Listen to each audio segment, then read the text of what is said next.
Fancy learning Welsh the easy way? So do I. Let's do it together.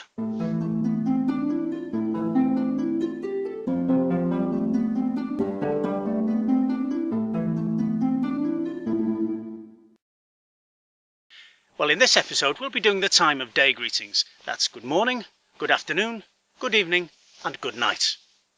And you'll notice the one word they all have in common is da, or tha, which means good.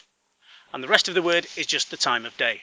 So, for example, good morning would be bore da. Bore da, John. Bore da, Mr. Thomas. Bore da. Good afternoon is prynhawn da. Prynhawn da. Although in everyday Welsh and when you hear it spoken on the streets, it will probably be shortened to pnawn da. Pnawn da, Mr. Thomas. Pnawn da, John. Pnawn da. Good evening is noswaith da. Noswaith da, Mr. Thomas. Noswaith da, John. Noswaith da. And good night is nos da. Nos da, John. Nos da, Mrs. Price. Nos da.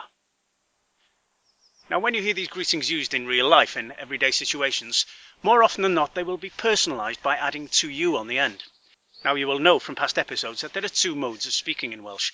There's the formal mode and the informal mode. Now, the formal way of saying to you is I chi. The informal mode is et. So with colleagues, acquaintances, people you don't know that well, you would use the formal mode of I chi on the end of your greeting. Like this. Bore da chi, Mr. Thomas. Bore da chi, Mrs. Williams. Bore da chi. With friends, family and people you know well, you would use the informal et on the end of the greeting. Bore da ti, John. Pnawn da ti, Alice. Nos da ti, Nicola. So there we are, the time of day greetings, something for you to practice before the next episode. They are bore da, good morning. Pnawn da, good afternoon.